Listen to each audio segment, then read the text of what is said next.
tres, cuatro.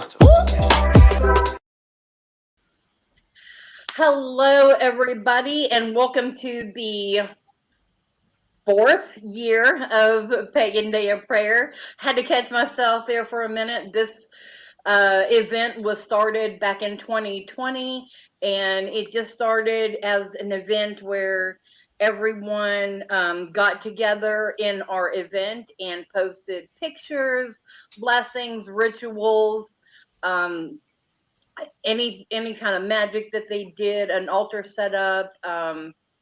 It was a really great, heartwarming event. So opening up this year's event with me is Lord Martin. So would you introduce yourself, darling? Yep. So, hello there, guys. Nice to meet you all. So, my name is Martin, and I come from Macedonia. I'm a witch and I'm a pagan. Officially, from this year, I'm a high priest of the Roman Temple.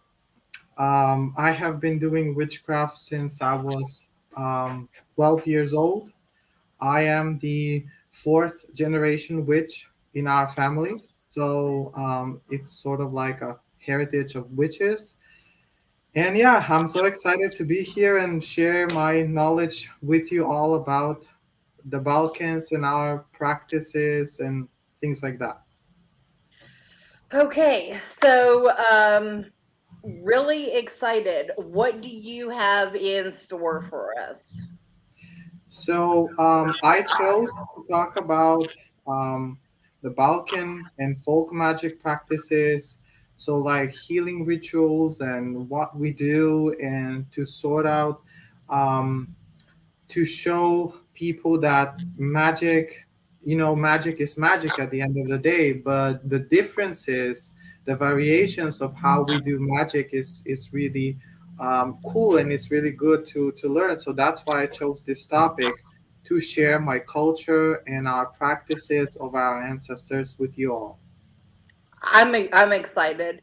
Uh, we have our first joiner. Thank you. Hello and welcome. Thank you for joining Pagan Day of Prayer. This is our fourth year. Um, again, okay. Before we got into, I didn't want to interrupt him, uh, but as for opening, I wanted to share that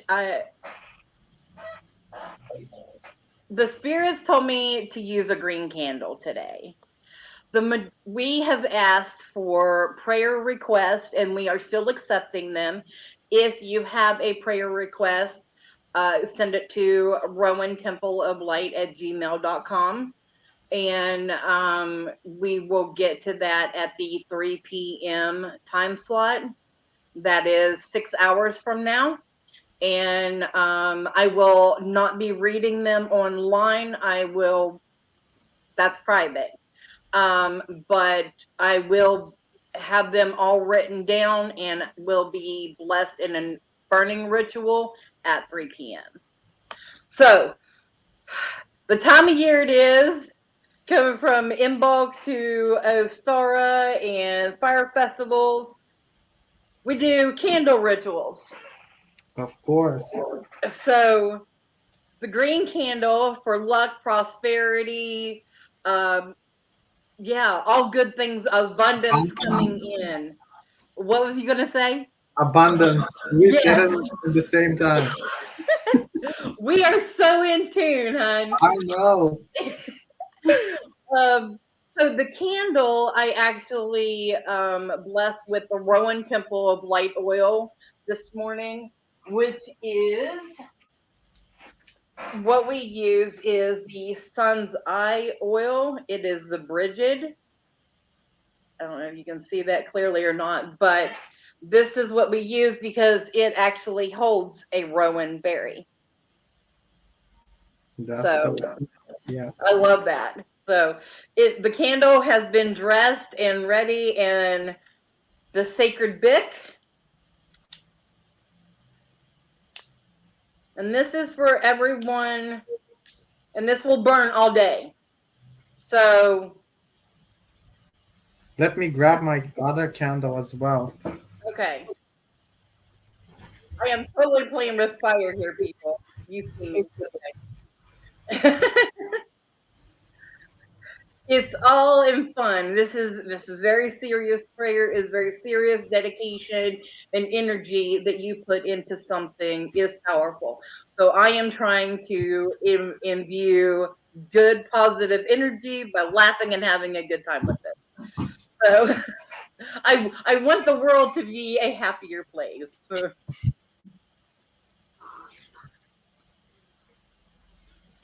I think I will need a bigger match though, because Okay. I cannot light it.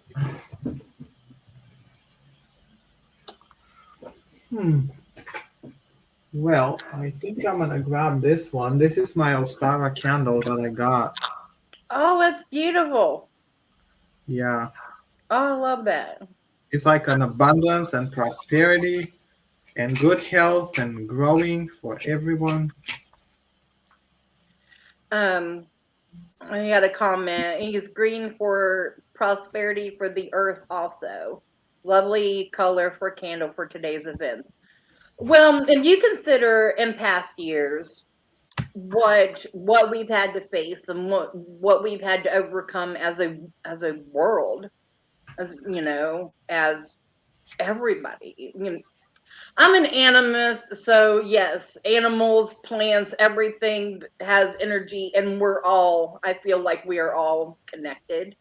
So, um, this is really for our whole, how do I call it? Gaia! Yes. Well, you know what's Yay! interesting? Take In our chill. Balkan traditions, we use green for good health. We use green for healing, and that's the only color that we use in magic. So, like you can see that our folk healers use like green bowls, and they put water in it, and that's how they do these healing rituals. And for money and abundance, we use either yellow or like golden colors. So like that's the difference, between the European and the Western type of magic. That's very interesting. I mean, I see the gold because of gold coined, and gold is very prosperous. Like I'm looking at my golden tree right now. But um, Yellow because of the sun. So like yes. yellow plays a really important role in our Balkan tradition. So like yellow is the representation of the sun, and the sun, like shining and dispelling darkness. So sort of like a road opening type of Hmm. thing.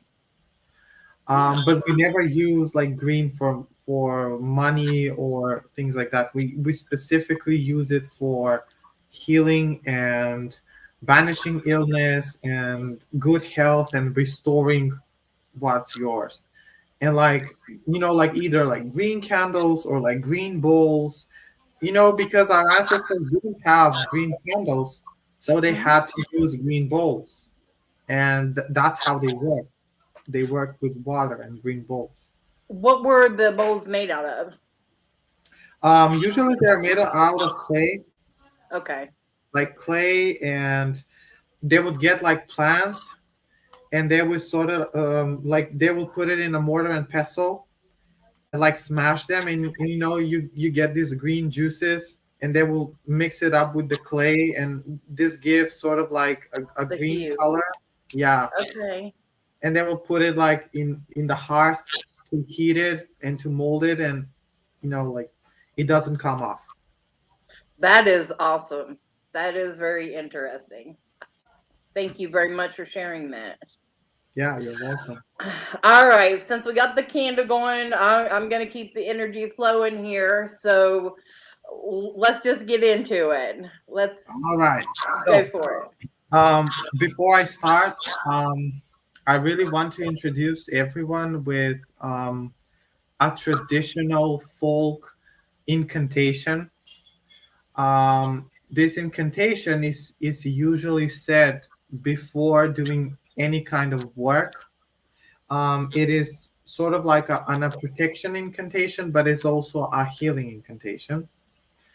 So let's get into it. So I'm gonna open this up with this incantation. So like everyone can say it, everyone can do it. There are no like strict rules.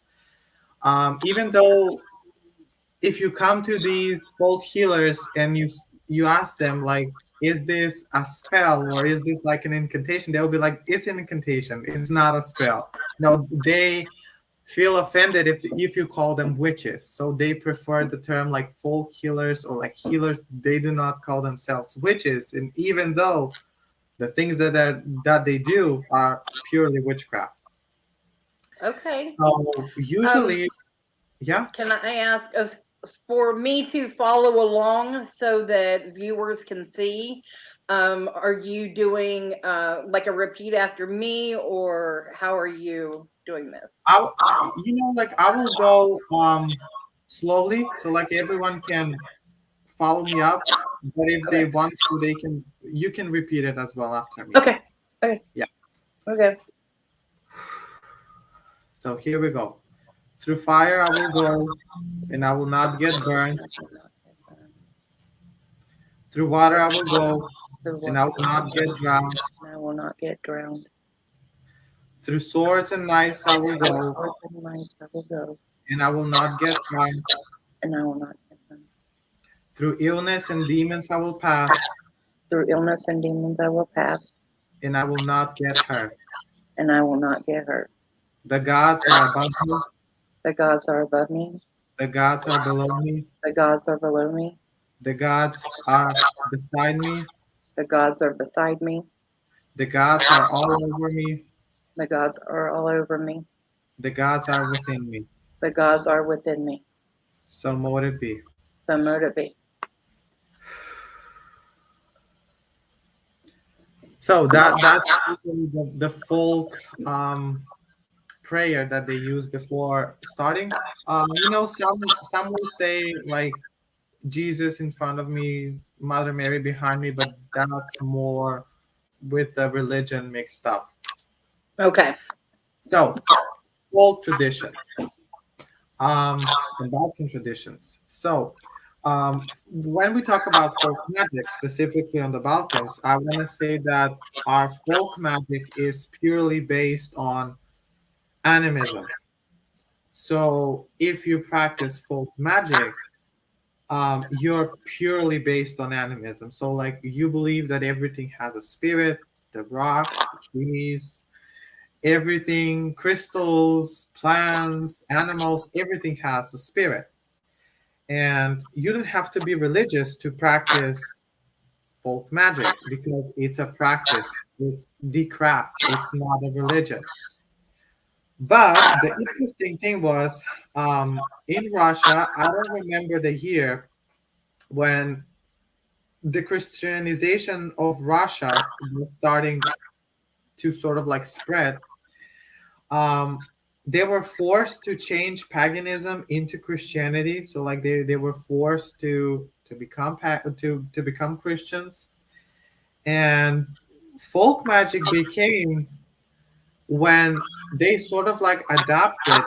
So like the Christians accepted that they do, like healings and magic and things like that, but they were forced to replace the names with the Christian saints.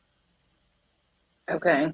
So for example, if they were practicing magic for protection, let's say with Thor or like Peru, which is the Slavic god, they changed this god by replacing him with Saint Elijah, which is the thunderer, which is a saint of the thunders.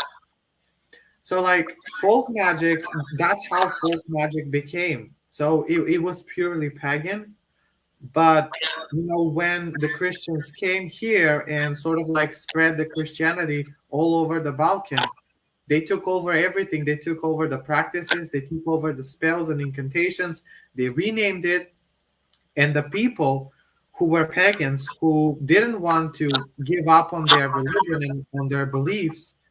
They wanted to keep their practices, so they were forced to become Christians, but they still didn't give up on their beliefs. So they Right. made, so it's sort of like hoodoo, Okay. like mix things up, and that's how it became as it is today, and they were not, they couldn't speak of them as witches. They were not calling themselves witches, they were Right. calling themselves healers, folk healers.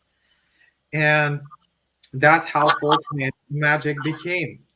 And so folk magic, everyone can practice folk magic, but the interesting thing is that the Western magic tells you that everyone can do magic, but in our Balkan traditions, not everyone can do magic.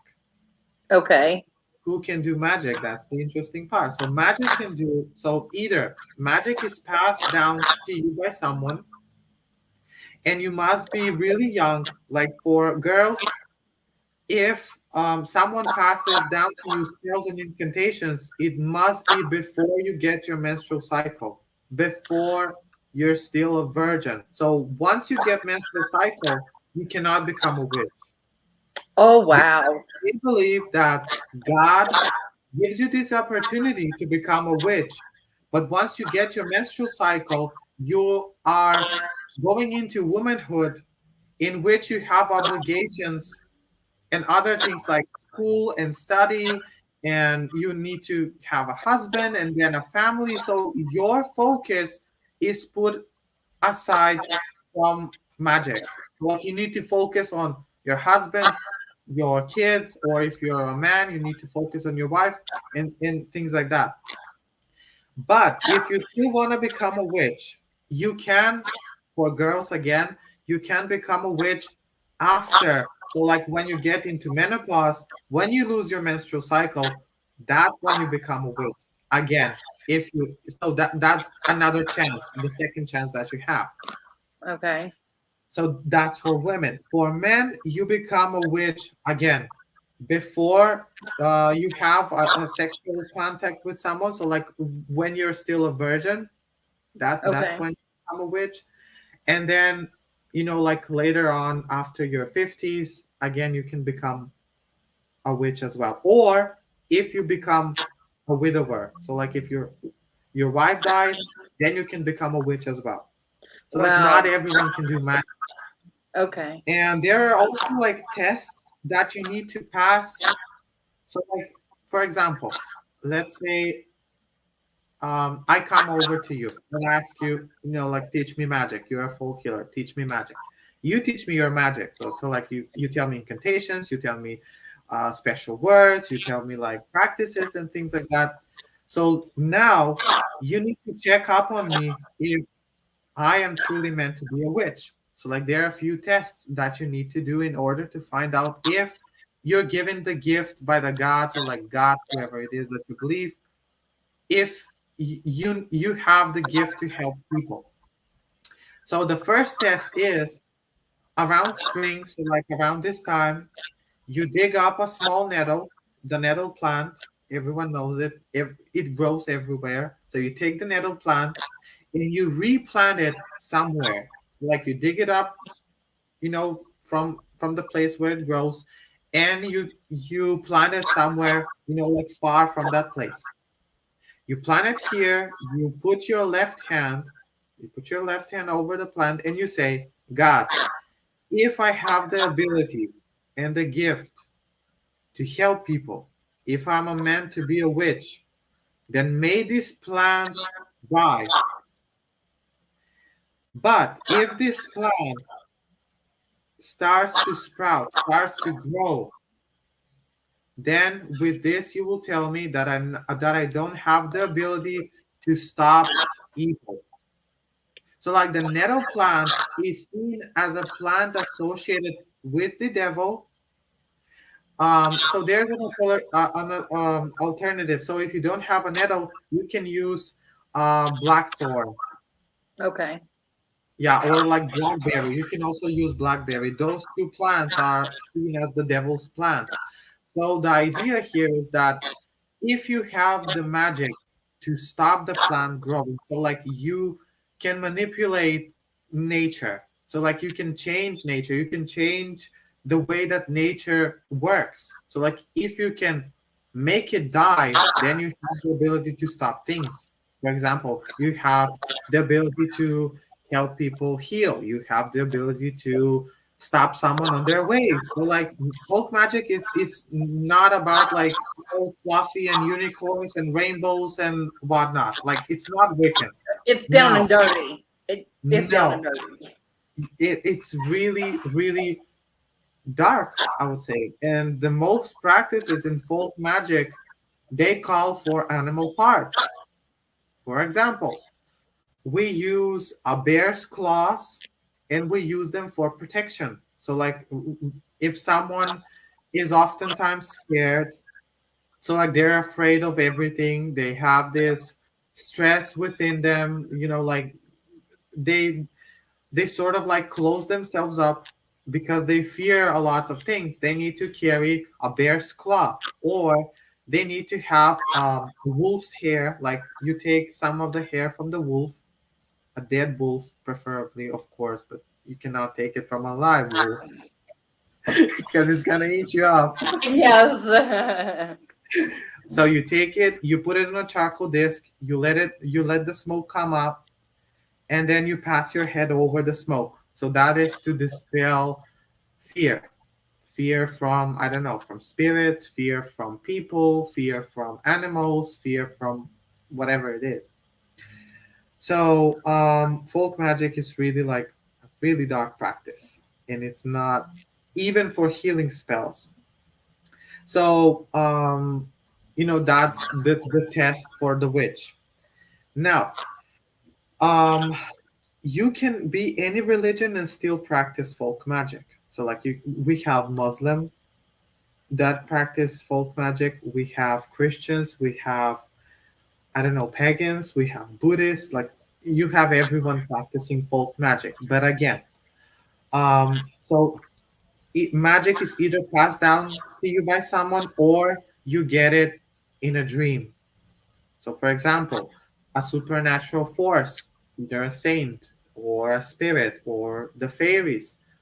Balkan traditions are really focused on fairies. Like, we really, really like, there's a big thing about fairies going on in our Balkan traditions, and they're not this cute and tiny, shiny, fluffy things that are flying around. They're huge grown women that are so much mischievous and they're neutral.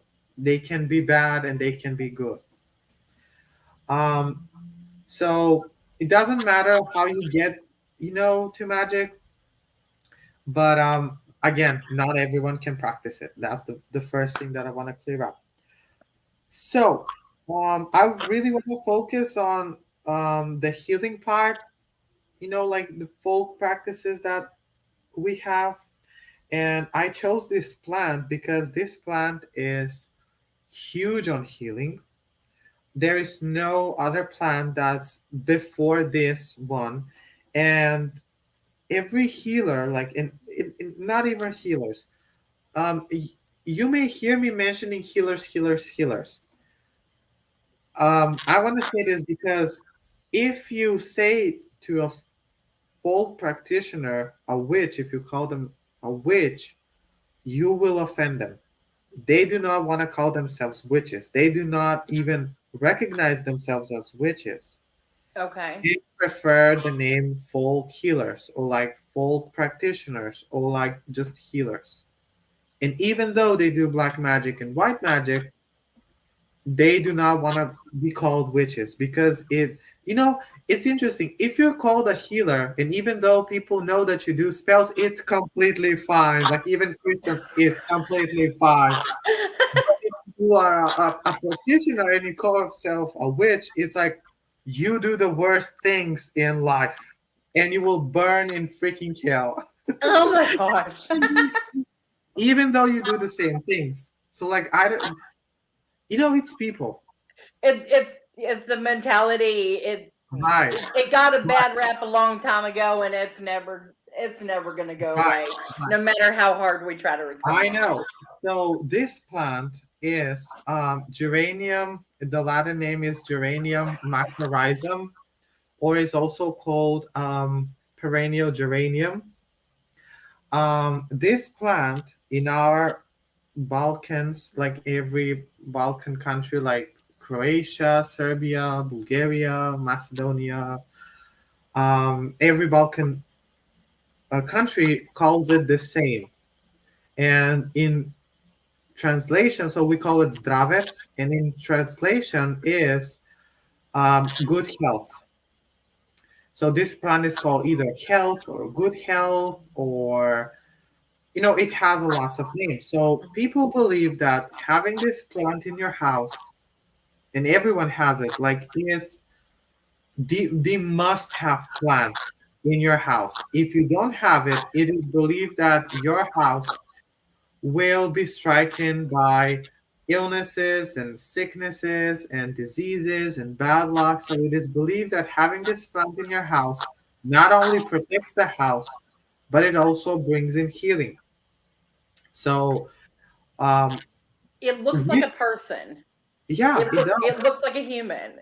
Yeah, it does actually. It's like so, and it smells really cool actually. Like, um, it smells really strong. It has a really strong scent, but it's like an earthy scent, and it's really Okay. cool actually. So this plant.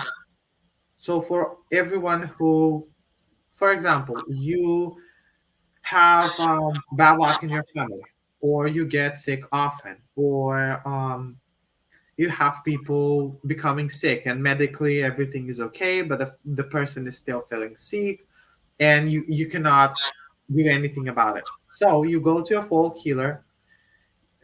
They take 3 leaves from this plant. They put it in a green bowl. Again, green, healing, the healing aspect. And actually, this plant is green as well. So it blooms. It blooms like purple flowers, but they don't use the flowers. They just use the leaves. Okay. And it actually reminds of a pentacle actually, because it has, I think it has 5 points. One, two, yeah, it has 5 points. Oh, okay. Yeah, I see that. Perfect. Yeah. Magical. So you take 3 leaves, you put water in the container or in the bowl, whatever it is, in the cauldron, and you leave this water out under the stars. And this water is called star water. The next morning, before the sun rising, you go out, you take the water, you bring it home, or you go to the healer, you take the water, they give you the water, and it's a must that you pay them. They do not charge, actually, they do not have like prices and things like that. They believe that you need to be hostile, and you need to be um, sort of like you pay for their thing. You pay for what they're giving to you. Like an energy exchange Exchange. type thing. Exactly. Exactly. Even a dime. Even a dime. Like you just put it there. You take the water, and with this water, you pour it all over you, and you do this for 3 days. And in 3 days, you will get better. Again, if it's a medical, medically is okay, but you're feeling sick. I don't know. Maybe it's an anxiety, depression, stress, a pain in certain, like parts of your body and whatnot. You heal yourself with this. Also, dried leaves. You take dried leaves from this plant. You can burn them as an incense and go all over your house to protect your house and to bring in good health. The interesting thing is why this plant is called the healing plant, or it's called good health, is because people associate this plant with the fairies. They believe that when the fairies came to the earth, the only plant that they left is this thing. So they left it for humans so that we can use it for healing. And it's also called a healing plant. So people usually make wreaths for their heads, like it's usually again the only the leaves. They don't use the flower. So they make a wreaths and they put it like a crown. They put it on their heads and they believe it brings in good health or good healing. For example, for Beltane, this is a perfect thing to wear because Beltane is associated with fairies, is associated with the fire festival, with the purification, healing with that comes in. So this is a good thing to wear on Beltane. Um, so people are really big on this, and I will share a secret. I will share a secret. So those men who have problem with impotency, who have problems with um, with yeah, with not being with having problems having kids, they use the root as a talisman. So you cut the root. It doesn't matter how big it is. You cut the root, you tie it with a red cord or a green cord, and you give this to the man who is having problems to wear it. And it's believed that it will cure the infertility in men. So yeah. O- Okay, okay, I can't hold it back. I have to say it. You said for fertility and healing in that area, size doesn't matter. No, Okay, okay. It's a joke. It's a joke. That's the one time that size doesn't matter to a man. So, okay, you sorry. can get a bigger one if you want to, but it Sorry. won't help with the growth. I'm sorry. My mind just went there. I'm sorry. Yeah, I I mean it. apologize to everyone.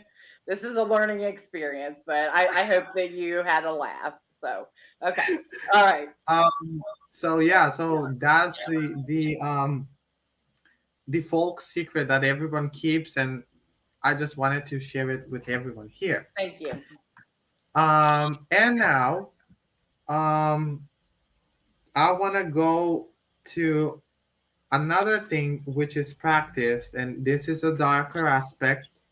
So I will not share how it is done because I don't want people hurting others. I will just say it and put it out here that it exists.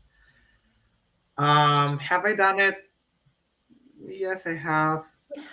Little bit mischievous, but you gotta do what you gotta do. So, Absolutely. You um, you cannot heal without being able to hurt. curse. It's the same. It's keeping that balance. And do you know that healing is seen as black magic over here? And do you know why? Hmm. Because with the healing, you're cursing the disease, you're removing it, you're killing it. And again, it's hurting the energy. You're Yeah. ripping off the energy. It's black magic, whatever you want to call it. It's dark, and people see it as that here. And even with um, the herbal treatments, they again see it as a bad thing because you kill bacteria, you Okay. kill viruses, you kill cancer, whatever it is. You go against nature. You go because even those tiny bits of things that exist, they're still alive. The bacteria is alive, the virus is alive, you kill it. Yeah. It's black magic if you see it that way. So this practice, again, it's really dark. I don't suggest everyone going deep into it, but and you cannot find information about it, which is good.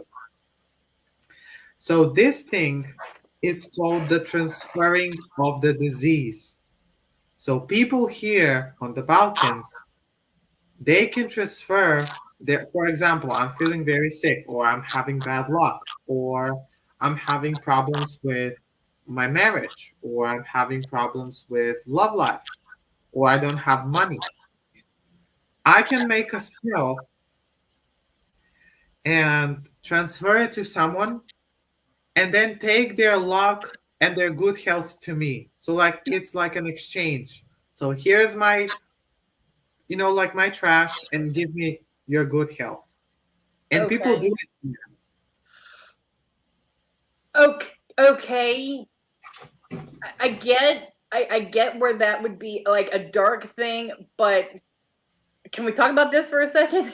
Yeah, Like sure. I feel like if it is done mutually, that No, no, okay, you don't okay, do it that way. No, okay, you do it without them knowing what you're doing. okay, but you You could. it's called stealing.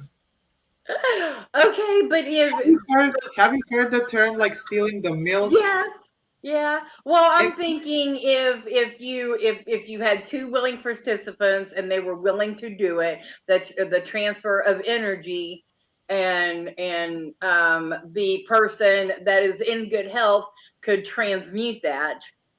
no, Okay, it's supposed to harm you for the rest of your life. So okay. like you take on you take on their destiny, and it's for forever. Oh, it's that deep. Okay. Yeah. For example, if someone is near death, so it's like on a deathbed, nothing can help them, you can transfer their death to someone, and you can get their destiny to this sick person that is laying down, and get them up, and get this another person die instead of them. Oh wow. It's like an exchange of destiny, and then that's why I'm not teaching nobody that, because Mm, that is really dark. It's yeah. really really dark. You can do it with everything. You can do it like, and you do it without being noticed, of course. And it's called transferring, or you call it stealing. So stealing luck, stealing money, stealing health, stealing, I don't know, love, everything. You can do it with everything. And it's only done by the experience. And that's why you won't find it on the internet. And actually, to be honest, I haven't read anything like this in any other books, because it's not, I don't know, it's not written down. It just passed down from generation to generation to generation. So that's another healing method. But I'm going to share this transferring to a plant. Again, it's dark. I know the plant is obviously going to die and take over your destiny.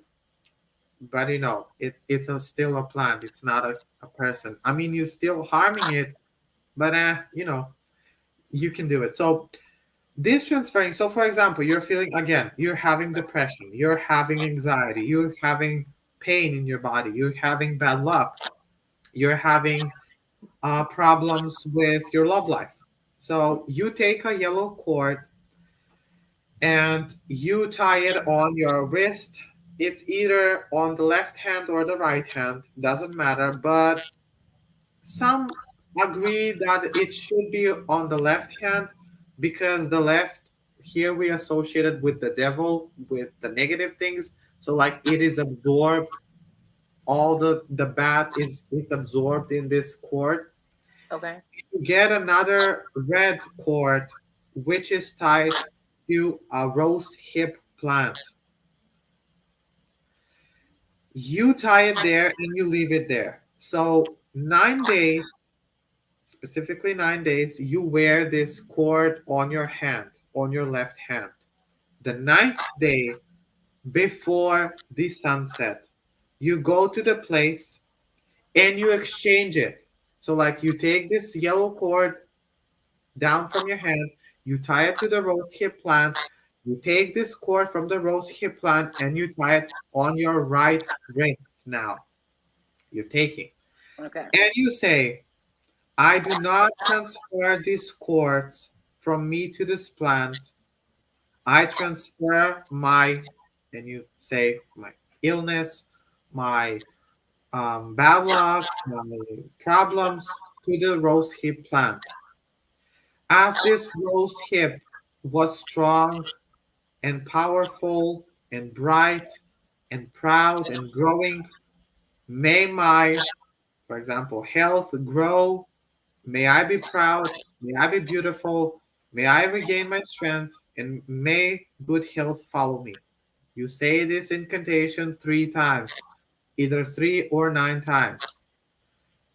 You leave an offering to the place. Usually, it is a red wine that is poured on the ground, and then you go home without turning your back.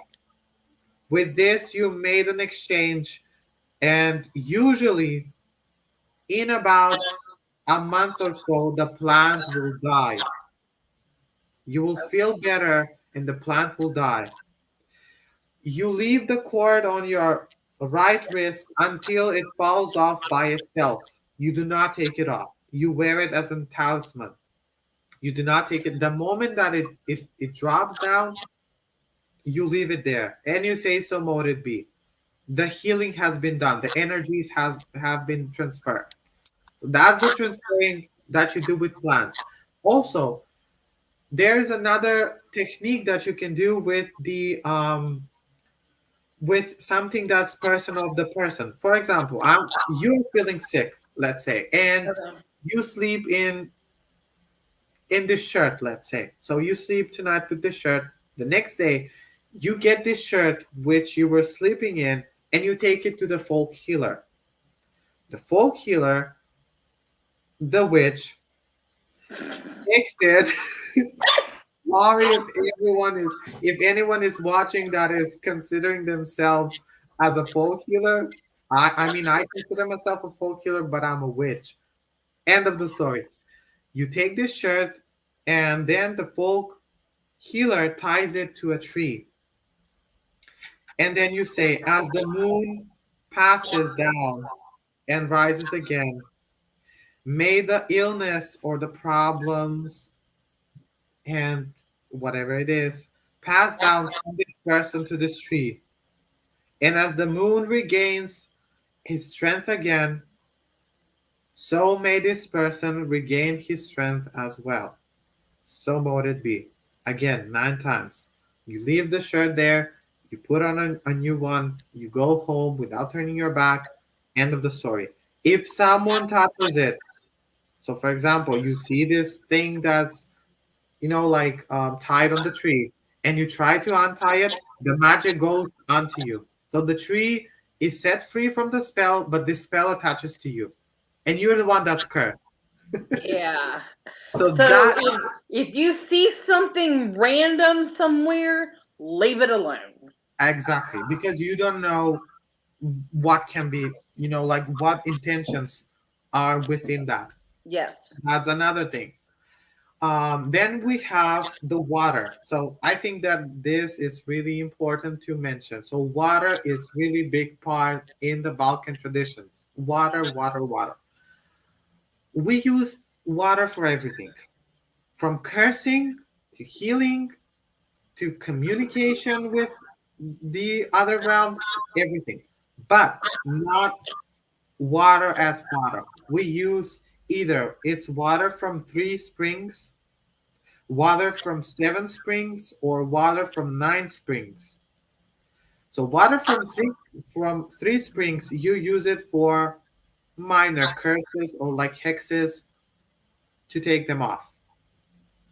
You wash yourself with this water. I will like I will share a little bit about each. Water from 7 springs, it is used for those who are having problems with conceiving, those who are having problems with infertility, but medically is everything okay, but they still cannot, the woman can still not conceive. The woman needs to use this water to wash her underbelly, like this area under the belly. You Yeah. need to wash it with this water every day. And you need to drink it twice a day. So in the morning and then in the evening. And then water from 9 springs. The springs need to be natural. So no other thing. The water from 9 springs, it is used for removing hexes and curses, even the bigger ones, even like that death magic. You can use it for removing an entity from your house. It acts as like an exorcism thing. Oh, You can say it, and even like major diseases. Like people even use it to cure cancer. Personally, I don't know if that helps with that, but I have heard from witches that have used it that it helps. I don't know. Do not count me on that one. But it is a really big on removing and opening the ways, and like, and also, though I know a lot of people are struggling with stress, anxiety, depression, and panic attacks. People, I highly recommend you, and I guarantee you that in 9 days, if you wash yourself with water from 9 springs, doesn't matter how much from each, it just needs to be nine. You mix it all together in a bottle or whatever it is, and you wash yourself every day. You drink twice a day, and you sprinkle your house with this water. I guarantee you, you will feel much better, because I will tell you from experience, this is how I cure panic attacks and depression and anxiety. It really helps. It clears the mind, it clears the energy, it clears your, because anxiety, depression, panic attacks is usually either an entity, or um it's a negative emotions, or like negative energy that's built up and that's causing these problems. Yeah. You wash yourself with this water, and when I say washing, it's not like, you do whatever. You just take in, for example, in your hands, you wash your face, you put someone on your heart, like you put it on your hands, on your belly, on your legs, and that's how you wash with this water. You do it for 9 days. It's really really cool, and I guarantee you that you will feel much better. And you do it only for 9 days. You can do it, more than 9 days, but it's enough. Okay. So those are the types of water that are used for healing. You had a question? You wanted to ask Hmm. something? Okay. No, no, actually, I was thinking whenever you're talking about springs, I'm like, well, we have natural springs here in West Virginia, and we could, I mean, I know of, at least two of them right off the top of my head right now. We Natural have springs. natural springs everywhere here, actually. And Yeah. why from nice springs? Because people here believe that each spring has fairies protecting it. So you're not only taking the water, you're taking the fairy powers with you. And the number nine, again, it's really magical, and I should say, Balkans are really big on the number nine, and nine is it's really powerful number. So like you're combining the energies, and you know you can say a prayer. You can say the prayer that I used for the opening before you wash yourself. Through fire I will go and not get burned. Through water I will go and not be drowned. Through knives and swords I will go and not get hurt. Through demons and illness I will go and I will not get hurt. And then you say, the gods above me, the gods below me, the gods within me, the gods beside me, the gods are all around me. So may it be. You say this prayer.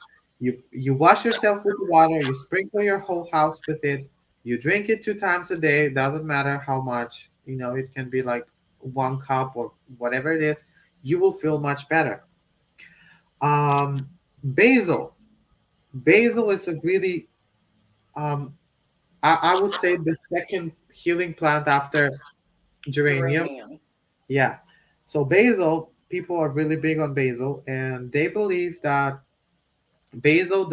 I will just go a little about the story about the basil. So basil was actually a man, and Basil was in love with a woman, but this woman didn't love him back. So she chose another man.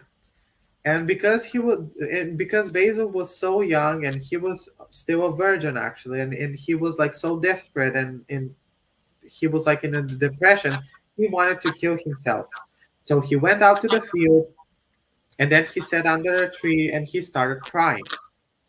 And so Mother Mary heard his plea, his cries, and then she came down to earth, and she asked him, like, what's wrong? And he told her that there's a girl that he loves, and that this girl doesn't love him back.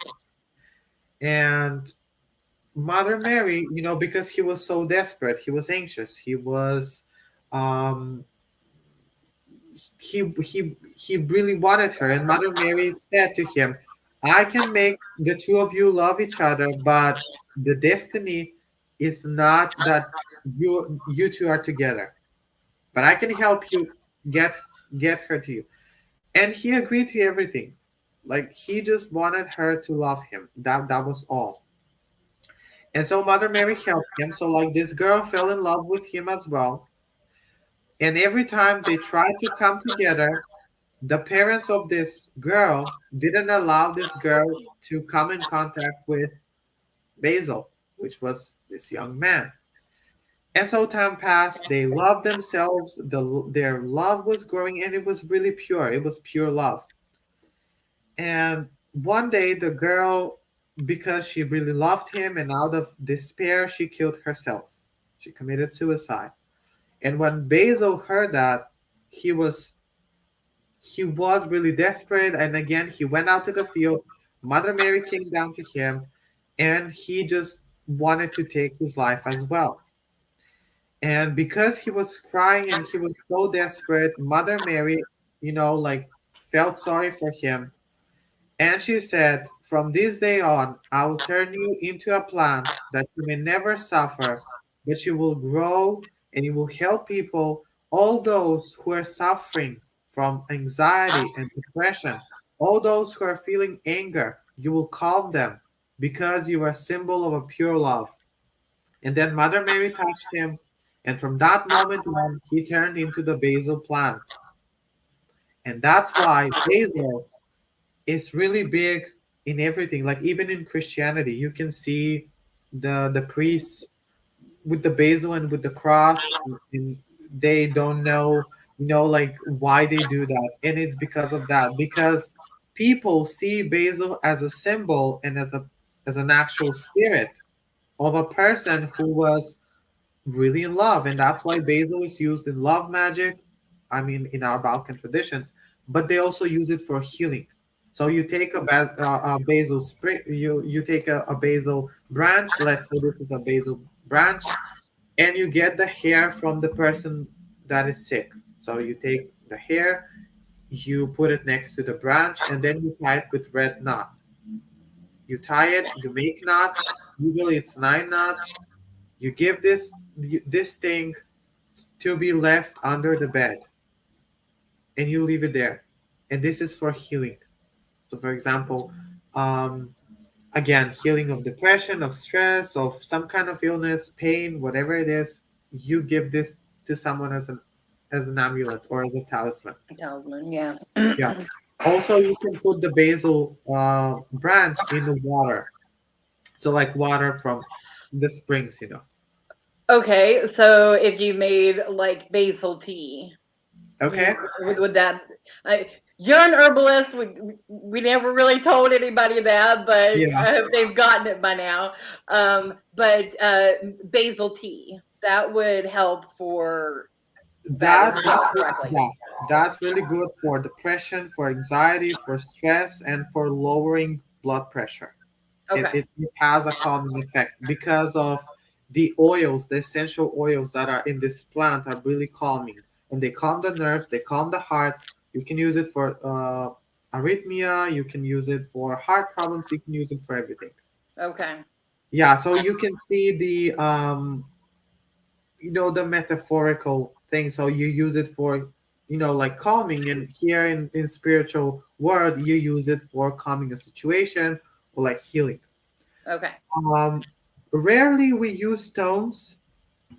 Rarely, it's really rare to use stones, but we use stones as well, and usually those that are found in a river. You take 3 stones from the river, you go next to the river or the creek or whatever it is, you take 3 stones from the water, and then, I don't know if you have seen, and the Olympia thing with the egg cleansing.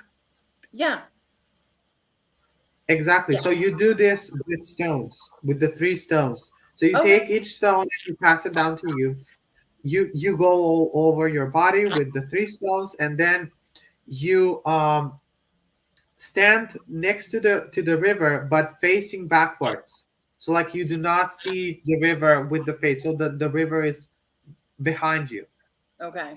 And you take all of those three stones and you throw them behind your left shoulder. Does it matter which way the water is flowing? No, no, it doesn't Okay. matter. You just throw them behind you. You leave the place. You do not turn back. Okay. It is believed that the water, as the water is going, it will take away the illness, it will take away your problems and your bad luck so that they never return. So we use that. And then again, I know I'm against like animal killings and things like that, but sometimes you gotta do what you gotta do. Black chickens are highly used, I will say, in every ritual. Every ritual has a black chicken sacrificed. Like we slaughter chicken here. Okay. So what do you do with them? I mean, Okay, so again, it's the transferring thing. okay. So you take this chicken and you ask the person who is having problems or the person who is sick to blow three times in the mouth of the chicken. So like you blow three times, and then I'm so sorry for those poor chickens, but you rub them all over the body of the person that is sick. So again, like Olympia, but you do not do it with the egg. You deal with an actual huge chicken, and it's a black chicken, and you rub the freaking chicken all over the person. Um, Okay. and then you say again, the same thing. I transfer my illness to this chicken. May my illness go to this chicken, and as this chicken is as this chicken is good in good health, may I be in good health, and may my illness be transferred to the chicken. Also, the black chickens are also seen as the minions of the devil. So, with this slaughtering of the chicken, it is believed that, It's like a conquering. yeah, it's like Okay. you're transferring the disease to the chicken, to the minion of the devil, because Yeah. they believe that whenever you get sick, it's the devil, it's the demon thing that's upon you. So like you're transferring to the illness to the chicken, or the problems to the chicken. You slaughter it, and the chicken here serves as a vehicle for the demon to go back in the underworld, as the soul of the chicken passes in the other world. Does that make sense? I'm envisioning a kind of big, because if the energy coming at you is a demon, and then you're giving the energy back, isn't that like a, Exactly. return to sender spell kind of? Exactly. Exactly. You're returning the favor back to the devil. You're like, nope, I just want to be in good health. Here are your problems. Like, take them back. But with that, I'm giving you an offering. Do not come like again against me. Okay. Yeah. So like you're giving the soul of the chicken um, as a sacrifice to the demons and the devil, and in return you're asking for good health. So again, the exchange of energies. Okay. Yeah, and like there are a lots of healing rituals, but these are, I should say, like the most popular or the most um, practiced, and the ones that I practice as well. I actually don't slaughter chickens. That's hilarious. But I have done it. I must agree. I have done it. Like in situations where I felt it was really necessary, I have done it. And I can tell you from my experience that it really helps. But Good. again, it's for saving a person. It's Yeah. not because I'm a crazy man and killing chickens and rubbing them all over the bodies of different people. No, I don't do that. I No. just do it strictly from the aspect of healing. Um, and yeah, I think I went over everything actually. Do you have like a question, or if anyone has some kind of question that they want to ask? Yeah, feel free to chime in. Uh, so I appreciate you coming on here and talking about everything. And I have to say, seeing you actually in your element in teaching is it's awesome. Like I don't know how else to say it other than I am so proud of you.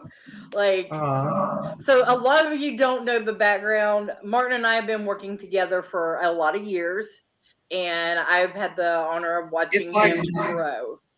11 years. Yeah, yeah. You like, Exactly. and sometimes whenever I look at you, I still see the younger version of you. It's like this young baby with all this knowledge now. I'm so proud. How can it be? I know. Actually, you know what we say in the Balkans here? We What? say um, the student actually becomes better than the teacher. And that's like an offensive thing. And you never say it to your teacher. Like, Okay, but I believe that the people that I elevate should rise and go onto their own and go further than what I've ever done. I yeah, would I know. love to see that for everyone. So Well, and like, I don't have to reach too far for you. You're doing great. thank you so much. Well, like, it takes, it takes time. It takes time. It really takes time. And specifically, like, going back to those old messages, like, gosh, with what kind of things did I freaking bother you? Like, I usually go over those texts and messages from like 2013, and I'm like, gosh, what the hell is this? Like, You were love curious. problems and money problems. Like, what the hell? At 13, money problems? No. You were curious and you had to learn. I know, but thank you for being really patient with me, actually. Well, it's been a wonderful experience, I and I've know. enjoyed you being a part of my life. It really feels like it has been yesterday. Like, Yeah. I tell everyone, like, it feels like it has been yesterday that I went into this group randomly, and then I met Gwendolyn, which I called my mom, Yes. and like, it was an amazing experience. And then, like, chatting every day, and then you send me rituals because I was so dumb to write them myself. No, you had to learn. Now stop. Don't beat up your younger self. It's been through enough. And you know what's the crazy thing? Oh gosh, like, my I put the phone and I recorded myself doing these rituals, and I was like, can you check on me if this is perfect?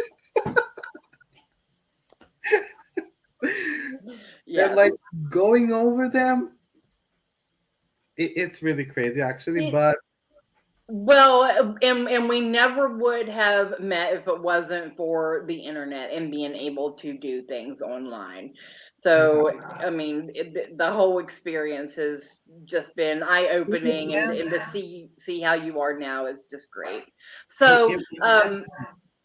before we close out, let's talk a little bit about how people can get in contact with you if whatever you do, what's going on with you. Yeah, all of Okay, so they can contact me through my Facebook. They can contact me through my Instagram profile. They can contact me through my email. Um, with what I can help with everything, not only good things. I have psychos coming over and I help them.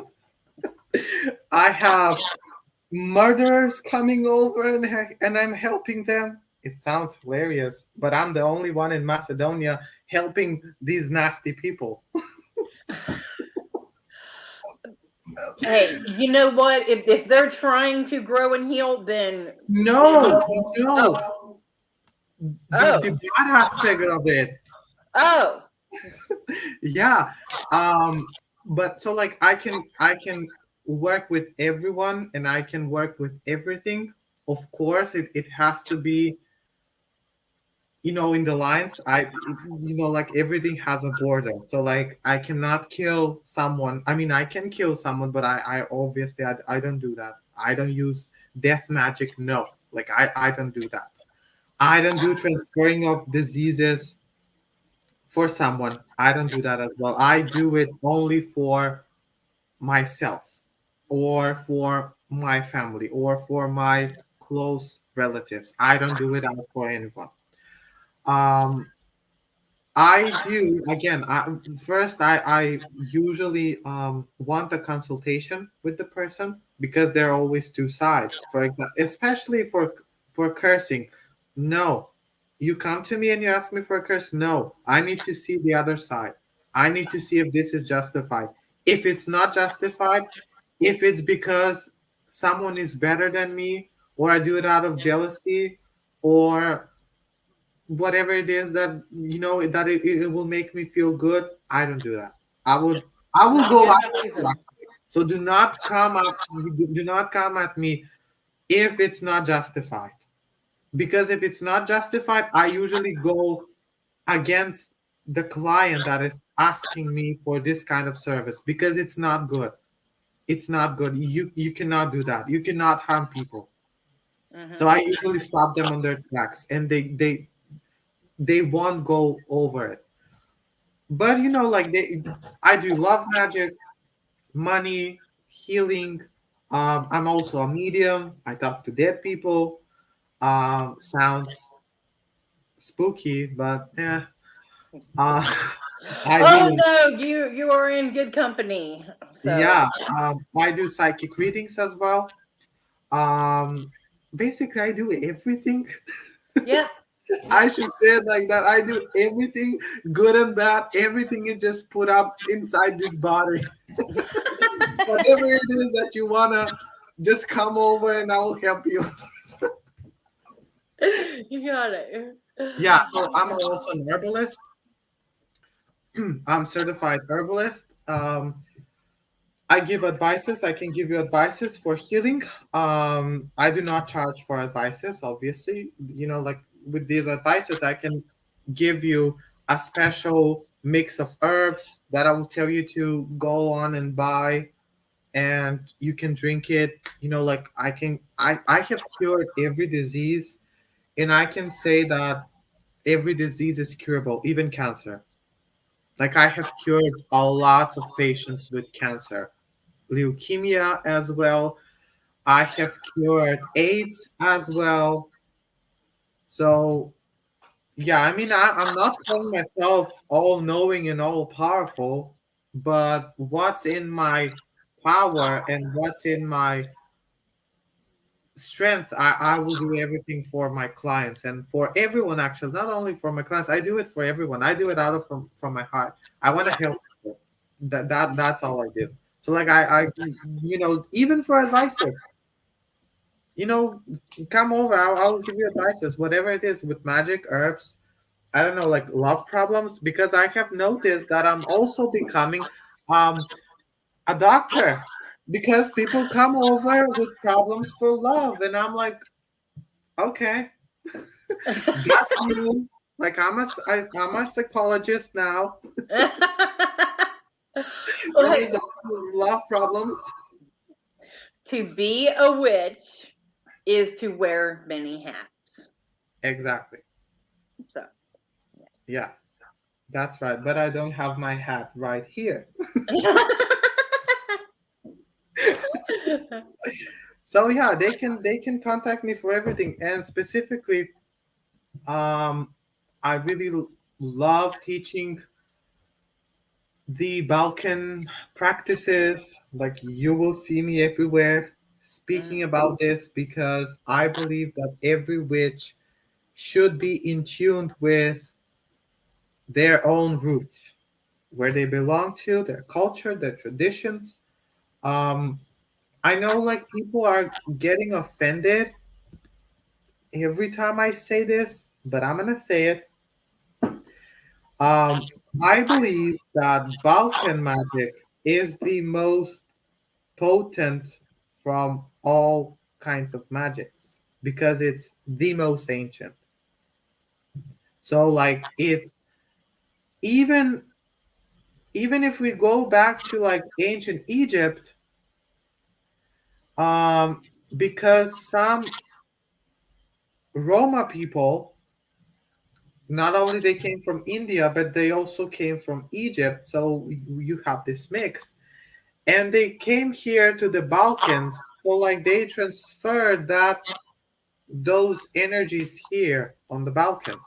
Mm-hmm. Like you can see that Balkan magic is like mix of a lot of magic. So like you have this Roma magic or like gypsy magic, however you want to call it. You have this Vlach magic.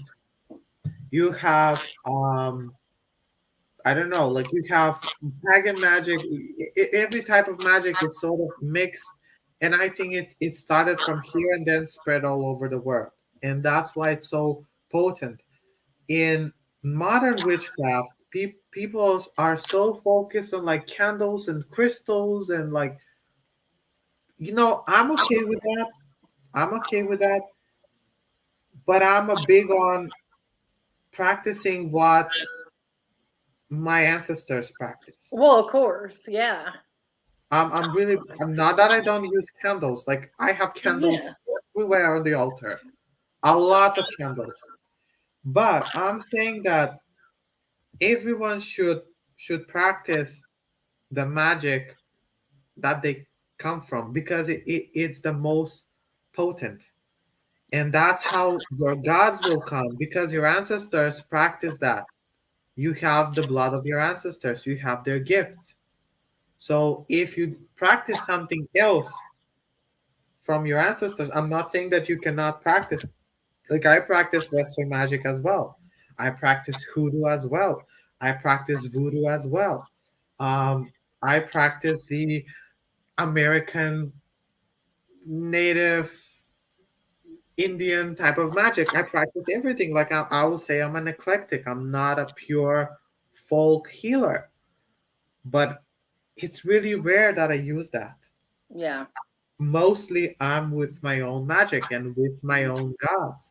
Like, of course, I have all kinds of gods. Like, I worship everyone and everything from Bridget to Thor to Perun to everyone. I'm open for all the gods, but my own, I should say, my own roots are in the Slavic traditions. yeah, So that's why, I work with the Slavic gods. And for example, here's the god Veles.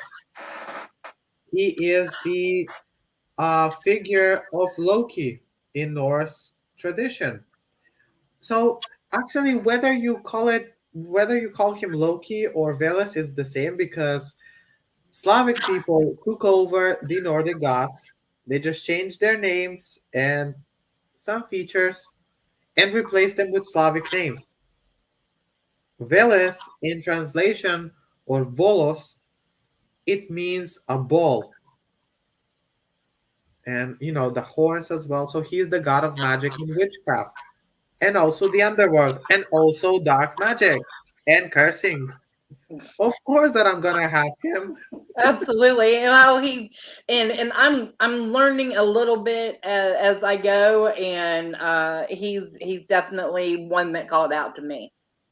Oh my God! Well, this is not a coincidence. No. It's No, not a coincidence. because remember I messaged you and I'm like, okay, what about him? Yeah, I That's know. whenever I was like, he was just like, hello. Yeah, exactly. Well, like so, like that's why I'm mainly focused on or on like Nordic and Slavic gods because they're the same. Whether you call them Thor or Perun or Veles, Loki, it's the same. It's literally the same entity, just a different feature and a different representation. Because I believe all the gods are different, but specifically the Slavic and the Nordic are the same. It's like Veles is the form of Loki with a good hair day, and Loki is the bad hair day. You're still the same person, but your hair is different. Mhm. So yeah, so I highly suggest everyone to follow your own heart's desire, to follow your traditions, to practice them, to nurture them, because your traditions are what's rooting you in your path. Okay, now on that note, we will take leave. So thank you very much for joining us, and you have just opened up a whole world of knowledge for our viewers. So thank you so much for sharing. You're And welcome. I all know right, a lots of people curious about things, but it is what it is. yes, And thank you so much for having me. I appreciate it. All right, everybody, we are going to go now. We will be back at noon with Reverend Donna Donovan. She is checking in from their event at the newly opened Barbarics shop in Chapmansville, West Virginia. And she will be offering prayers from there. So tune in then. See you later. Thank you, Martin. Bye bye. God bless Bye. you. Bye bye.